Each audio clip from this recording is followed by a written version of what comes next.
రాహుల్ గాంధీ ఏం ముఖం పెట్టుకొని అసలు తెలంగాణకు వస్తుండో సమాధానం చెప్పాలి. ఫస్ట్ మీ ముఖం చూసే కదా ఆనాడు ఎన్నికల్లో 23 ఎన్నికల్లో ఓట్లేసింది. ఈ రాష్ట్రంలో కాంగ్రెస్ పని అయిపోయింది.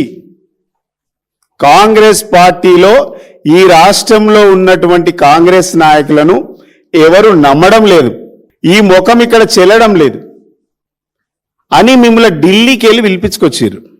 అయ్యా రాహుల్ గాంధీ, సోనియా గాంధీ, ప్రియాంక గాంధీ గారు, మమ్మల్ని ఈ రాష్ట్రంలో ప్రజలు నమ్మట్లేదు. వాస్తవంగా ముఖ్యమంత్రి మంచిగా ఒప్పుకున్నాడు, మమ్మల్ని దొంగల్లాగా చూస్తున్నాడు. వాస్తవమే అది. మీ పార్టీ నాయకులను అట్లనే చూసిండ్రు.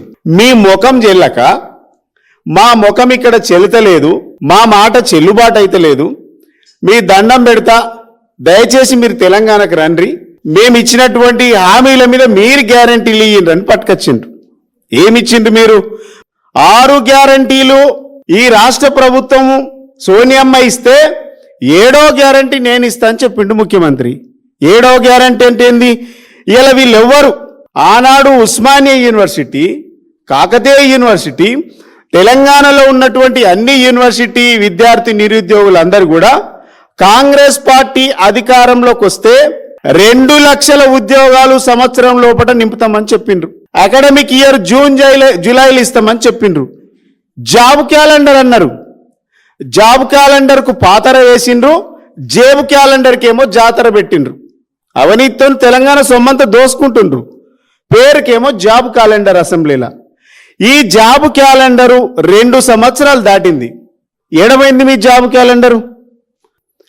మీరు సంవత్సరంలో 2 లక్షల ఉద్యోగాలు ఇస్తారు, ఎప్పుడు ఇస్తారా అని మా నిరుద్యోగులందరూ కూడా అశోక్ నగర్లో చర్చ పెట్టి నిరసన వ్యక్తం చేస్తే లైబ్రరీలకు వెళ్ళి లాఠీ చార్జీలు చేసి 2 సార్లు 3 సార్లు లాఠీ చార్జీలు చేసిండ్రు విద్యార్థుల పైన. అక్రమంగా కేసులు పెట్టి జైల్లో పెట్టిండ్రు. విద్యార్థులు చాలా మంది జైల్లోకి పోయిండ్రు నిరుద్యోగులు. ఇలా వీళ్ళు తెలంగాణలో ఉన్నటువంటి ముఖ్యమంత్రి, మంత్రులు ఎవరు కూడా స్పందిస్తలేరు. అయా రాహుల్ గాంధీ, మా నిరుద్యోగుల పక్షాన మీరన్న నోరు విప్పండి, మీరన్న మాకు అవకాశం ఇవ్వండి. ఈ తెలంగాణలో దోకేబాజీ నాయకులు వీళ్ళంతా, వీళ్ళని నమ్మలే. ఆనాడు మీరు అశోక్ నగర్కి వచ్చి ఛాయ్పై చర్చ అన్నారు. ఈరోజు అమానుషమైనటువంటి చర్యలు మా మీద జరుపుతూ ఉన్నారు. నోరు తెరిస్తే మాట్లాడితే మా ఉద్యోగం ఏమైంది అన్నందుకు 60,000 ఉద్యోగాలు ఆనాటి గత ప్రభుత్వమే, కేసీఆర్ ప్రభుత్వమే ఇచ్చిందని అన్నందుకు నిరుద్యోగులను తీసుకుపోయి లాఠీ చార్జ్ చేసి జైల్లో పెట్టిండ్రు, అక్రమంగా నిర్బంధించిండ్రు అశోక్ నగర్లో. ఆనాడు ఛాయపై చర్చ అన్నారు కదా, ఇవాళ మరి ఎందుకు ముఖం చాటేస్తున్నారు? ఇక్కడ ముఖం చాటేస్తున్నారు ఇక్కడ ఉన్నటువంటి నాయకులందరూ కూడా. మీరైనా అపాయింట్మెంట్ ఇస్తే మా గోడు మీకన్నా చెప్పుకుందామని రాహుల్ గాంధీ దగ్గరికి వెళ్ళడానికి ప్రయత్నం చేస్తే ఎక్కడికక్కడ అరెస్టులు చేసిరు. ఇవాళ నిరుద్యోగులను, విద్యార్థులను ఎక్కడికక్కడ అరెస్ట్ చేసిండ్రు. ఎందుకు భయపడుతుంది కాంగ్రెస్ ప్రభుత్వం? మీది మంచి ప్రభుత్వమే కదా. 60,000 ఉద్యోగాలు ఇచ్చినటువంటి కాంగ్రెస్ ప్రభుత్వానికి దమ్ముంటే ఎందుకు అరెస్ట్ చేసినావో చెప్పండి. రాహుల్ గాంధీ సమాధానం చెప్పాలి. 60,000 ఉద్యోగాలు ఇచ్చిన ప్రభుత్వమే కదా మీది. నిరుద్యోగులను ఎందుకు అక్రమంగా అరెస్ట్ చేస్తూ ఉన్నారు? ఎందుకు అక్రమంగా నిర్బంధిస్తూ ఉన్నారు? అంటే మీ 60,000 ఉద్యోగాలంతా కూడా అబద్ధం అని అర్థమైంది. 60,000 ఉద్యోగాలు, 6,000 ఉద్యోగాలు సక్కయ్యాలి. మీరు 60,000 ఉద్యోగాలు అని చెప్తున్నారు. సిగ్గుండాలి కదా ప్రభుత్వానికి.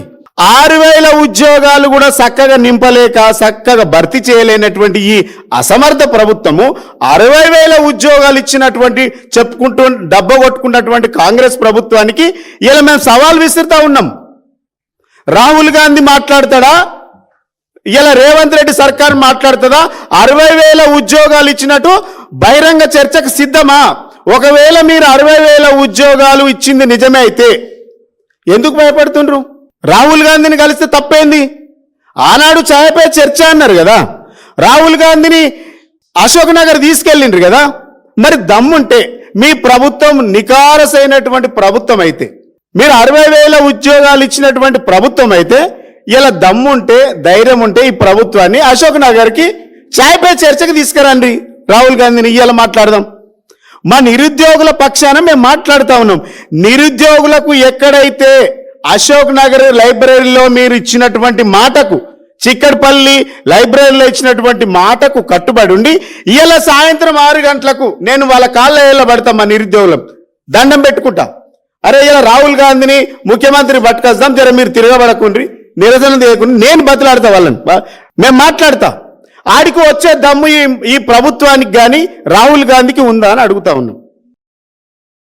MFSN ఛానల్కు లైక్ చేయండి, షేర్ చేయండి, సబ్స్క్రైబ్ చేయండి.